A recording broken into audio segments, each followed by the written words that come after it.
I just want to start by making an observation that every time you hear someone drive by and they honk their horn, that represents 10 people in their family who agree with us. And to the one moron that flipped the bird, he's still a moron. There's 10 more morons. And he agrees. Now, my name is Shane Dyson. I'm very honored to be here today. I want to thank everyone that's here, but in particular the Kwantlen, Cadseed, Musqueam. I live in Aldergrove, north of Aldergrove, pretty close to the headwater of the Salmon River, the river that's just here. It meanders and makes its way all the way to Aldergrove. When I look out my kitchen window, it's about 60 feet away. It's a river like every other river. The Kinder Morgan is going to go through, around, or under. In those rivers across the province, and there are hundreds of them, that they're going to be causing an impact with. There are fish, beaver, deer, bear, eagles, mergansers, scops, grebes, ducks. There are frogs. There's all sorts of wildlife and whatnot. The one thing that makes that river over there different from all others, it has some little creature called the Salish sucker. It's about that big. It's on the endangered species list.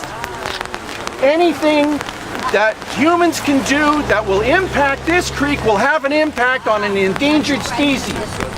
When it's gone, it's gone. I don't want to be the generation that says to my grandchildren, I'm sorry. I don't think there's a person here that wants to be that person that says, I'm sorry for an extinct species. It's that creek right there. Now, the boreholes, there's some over here, but that intersection over there. So when I heard about the boreholes, oh, I could yell. Now I have to tone down. So I phoned up fisheries. They got back to me. And I said, so what was the permit? Must have been a permit. As a private citizen, if I was to do some type of drilling near the stream, I would need a permit. The bureaucrat said in a very nice tone, you go to the website and you do a self-assessment. I said, is that what Kinder Morgan did? Yeah, they do a self-assessment. And if they have any problems with the self-assessment, they get in touch and we help them through. I said, you get many calls like that? I said, no. Think about that. That is the proverbial fox guarding the hen house. Now, I don't want to blame bureaucrats. They only do what they're allowed to do by bylaw and regulation. It's politicians that set the bylaws and regulations. The bureaucrats have no moral judgment, no ethics, no philosophy over what's right and wrong. They just do what's permitted to permit. The people we should be pointing our fingers at, Ottawa. The federal government has set up every condition possible to make the Kinder Morgan proposal go through. Shame. Thank you, sister. You're absolutely right. You're absolutely right. Shame on them. Shame on them. But I want to talk about one other thing. And it's happening in America. And this makes a difference between Americans and Canadians. And you know, at times I get grumpy with Americans, but they've done this right because we have done it so poorly. They have a pipeline proposal going through. Perhaps not going through. The Keystone.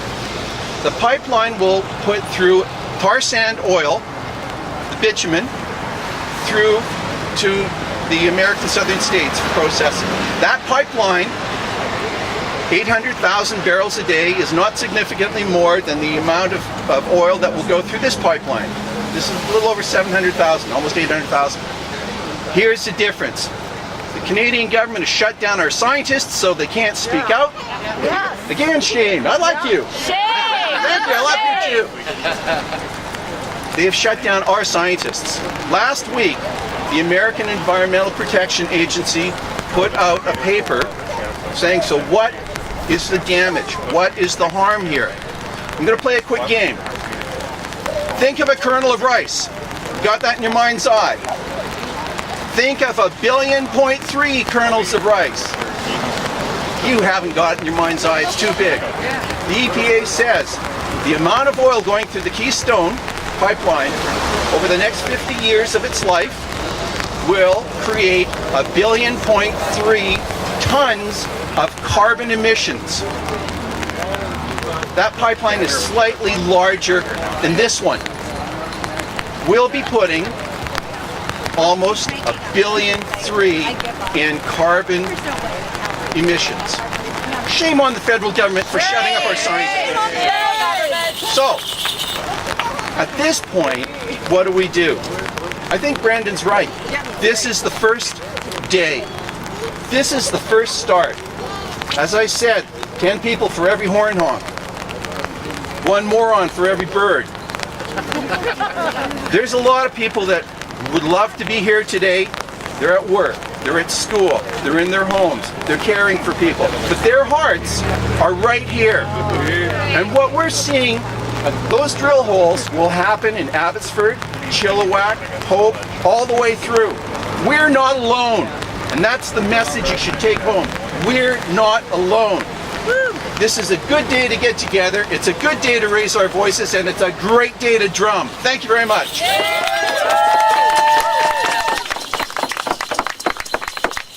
Thank you, Shane.